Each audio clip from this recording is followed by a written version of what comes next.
Salom do'stlar, bugun sizlar bilan kelinglar birgalikda Turkiya burslariga o'zingiz saytga kirib qanaqa qilib topshirishingiz mumkin va ba'zi bir ma'lumotlarni qanaqa qilib to'g'ri to'ldirishingiz mumkinligini ko'rsatib beraman. Saytga kirganingizda birinchi bo'lib o'zingizlarning ism, familiyalarni kiritib chiqishingiz kerak bo'ladi. Misol uchun ma'lumotlaringiz Nodir Husanov ism, ad degani ism, so'yad, familiya degani, ikkinchi ad degan joyga hech narsa belgilamasangiz ham bo'ladi. Jinsiyatga erkak yoki kadın belgilaysizlar. Medeniy durum degan joyiga bo'shanmish, ya'ni ajrashgan, evli, oilali yoki deb bo'ydoq degan ma'noda bekarni belgilashingiz mumkin bo'ladi. Keyin tug'ilgan kuningiz, sanasi, yil hammasini yozib kirgizganingizdan keyin uyruk degan joyiga O'zbekiston belgilaysizlar. Agar O'zbekistonlik bo'lsangiz, boshqa davlatlik bo'lsangiz, ya'ni millatinglarni kiritishingiz kerak bu yoqqa. Tug'ilgan joyingiz, misol uchun O'zbekiston bo'lishi mumkin. O'lka degani o'lka, ya'ni tug'ilgan davlatinglarni belgilaysiz bu yoqqa. Doğum shahri desa, bu yoqqa shaharni kiritsangiz bo'ladi. Ya'ni Toshkent, Buxoro, Samarqand, hamma o'sha shaharlardan bittasini tanlaysizlar. Kimlik turi degan joyiga pasport belgilasangiz bo'ladi. Agarda yashil pasport bilan yoki de o'sha eski o'zbek pasporti bilan topshirayotgan bo'lsangiz, misol uchun AB bilan boshlanadigan, unda pasportni belgilaysizlar. Agar ID karta bo'lsa sizlarda, unda ID kart degan joyini belgilasangiz bo'ladi. Keyin pasport nomeringizni yozasizlar. Pasport turi degan joyiga ko'pincha holatlarda P bo'ladi. O'sha P, ya'ni pasport turi o'zi pasportingizga yozib qo'yilgan bo'ladi. O'sha harfni yozasizlar. Pasport o'lka kodi degan joyiga O'zbekistonni yozasizlar. Keyin pasportingizni kirgizasizlar PDF holatda. O'lka vatandoshligingiz bo'lsa, shuni belgilaysizlar. Agar bo'lmasa belgilamaysizlar. Keyin pastga tushganingizda diniy aidiyat degan joyiga Islom sunniy degan joyini belgilaysizlar. Islom musulmon yoki Ahmediya, Shia degan joylarni emas, faqat sunniy degan joyini belgilasanglar to'g'ri bo'ladi. Keyin ikkinchi joyida Uzbek deb qo'ygan joyi bor, o'sha joyini belgilasanglar bo'ladi.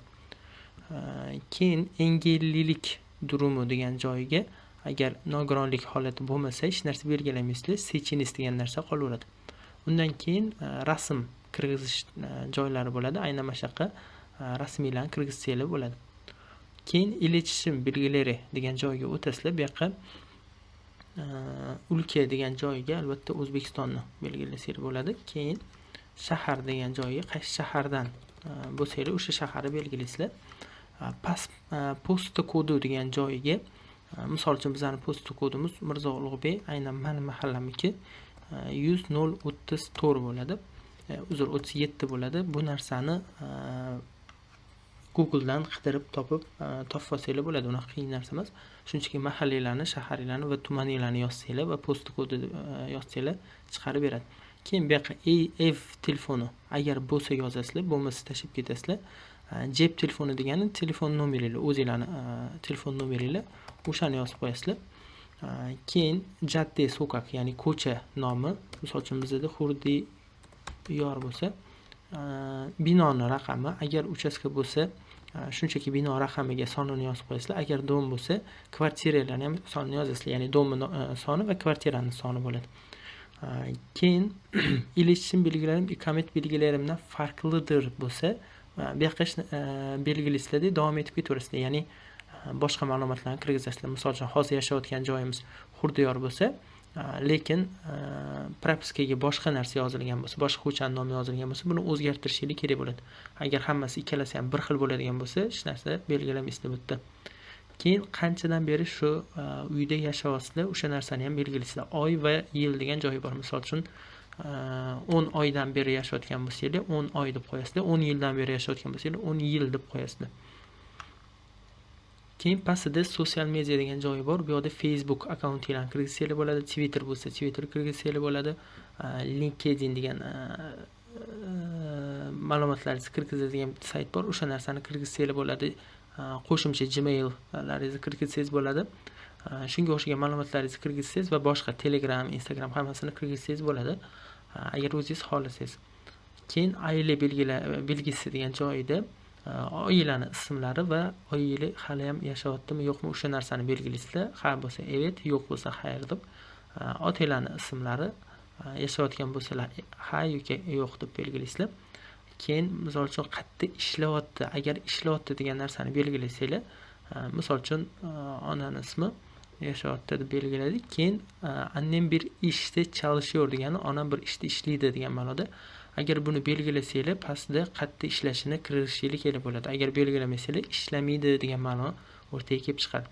Keyin nechta aka, uka, singil, opa borligini yozasizlar. Ya'ni sizdan tashqari. Misol uchun meni bitta akam, ikkita opam bor, shuning uchun 3 ta deb belgilayman. Keyin medeniy durumi o'sha aytganimizdek bekar, ya'ni oilali, oila qurmagan va oylik to'plam gelir. Oilada oylik qancha pul o'rtaga tushadi?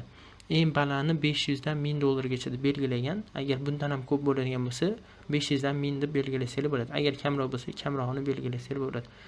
Ko'pchilik kamini belgilasangiz, yutish ehtimoli oshadi deydi, lekin unaqa emas. To'g'ri ma'lumotni kirgizsanglar yaxshiroq bo'ladi.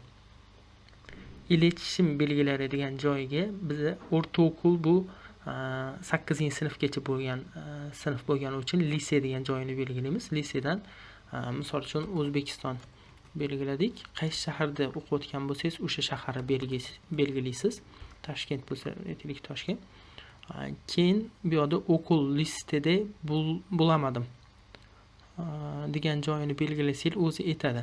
Agarda listada topolmayotgan bo'lsang deydi, unda DR degan joyini tanlaysan deydi. Misol uchun DR deb yozsangiz o'zi chiqib keladi. Shu narsani belgilashingiz kerak agar topolmasangiz. Agarda o'zingiz maktabingiz sonini yozib qo'yasiz, chiqdimi belgilab ketaverasiz. Keyin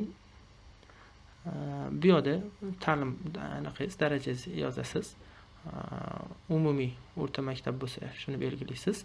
Keyin nimaga asoslangan bo'lsa, o'shani belgilaysiz. Keyin agar bitirgan bo'lsangiz mezun degan joyini, agar davom etayotgan bo'lsa davom ediyor degan joyini belgilaysiz. Keyin nechinchi yilda boshlaganingiz, o'qish nechinchi yilda boshlaganingiz, o'shani belgilaysiz, hammasini kirgizib va nechinchi yilda tugatganingiz. Nechinchi yilda tugatganlaringiz hammasini belgilaganingizdan keyin baholar necha balda qo'yiladi? Eng baland baho necha? Bizda O'zbekistonda eng baland baho 5. Shuning uchun 5 belgilaymiz. O'rtacha bahoyingiz necha hisoblab chiqasiz?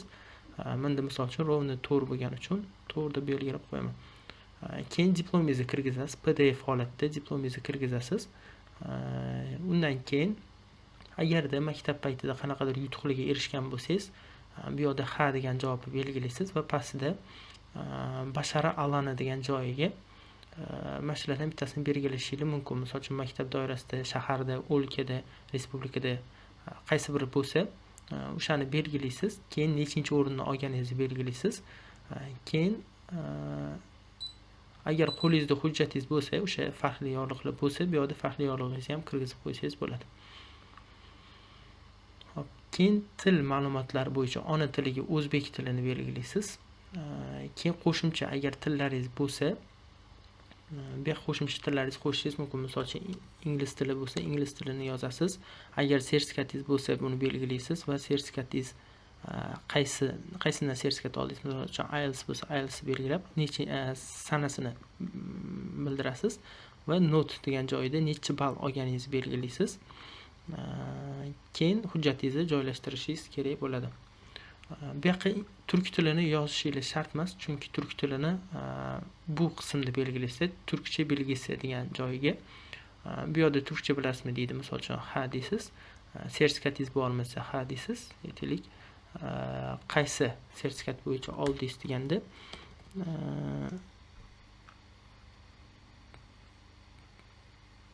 bo'lish kerak.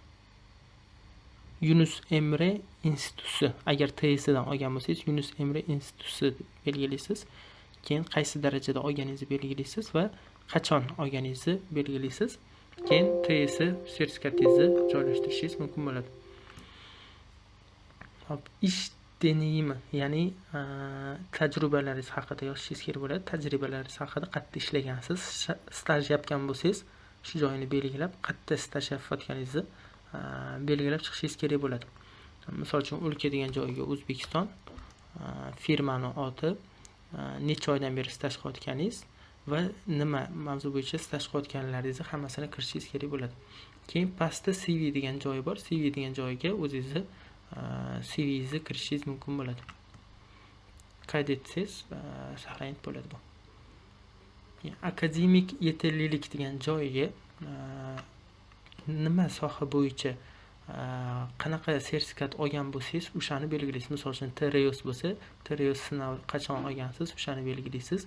Not 500 balldan umumiy 500 ball necha ball olganingizni belgilaysiz. Misol uchun aytaylik 454 ball oldim deb belgilab ketsangiz bo'ladi. Keyin qaysi o'lkada olganingiz, O'zbekiston bo'lsa O'zbekiston belgilaysiz.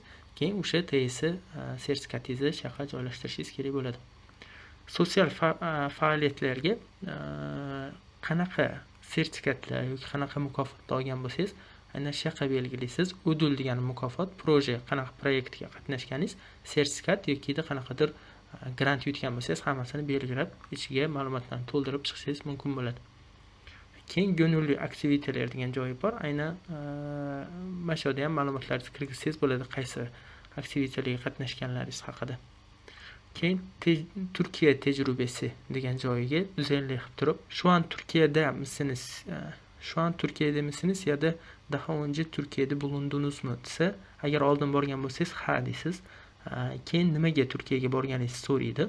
Eğitim bo'lishi mumkin, çalışma bo'lishi mumkin yoki boshqa sabablar bo'lishi mumkin, akademik ziyorat bo'lishi mumkin, ya'ni universitet yuborgan holatda borgan bo'lishingiz mumkin, resmiy ziyorat bo'lishi mumkin, ikamet bo'lishi mumkin. Misol uchun biz turistik o'laroq borgan bo'lsangiz, turistik deb belgilaymiz va shu yerdagi hamma savollarga bittalab javob berib chiqishingiz kerak bo'ladi. Keyin başvurularim degan joyda başvuru qilganingizdan keyin, уже tugatganingizdan keyin mana shu ma'lumotlar kiritiladi. Hamma ma'lumotlaringizni to'ldirib bo'lganingizdan keyin, shunaqa bitechkalar chiqqandan keyin ana sayfada o'zi Turkiya burslari deb yozib qo'ygan bo'ladi. Aynan qabul ochilgan paytda keyin o'sha yerdan başvur, xuddi shunga o'xshagan holatda başvur degan joyini belgilaysiz. Keyin ichida o'sha niyat maktublaringizni kirgizasiz, referens maktublarini kirgizasiz, qaysi universitetda tanlayotganingizni kirgizasiz. Undan keyin başvuruni tugatsangiz bo'ladi.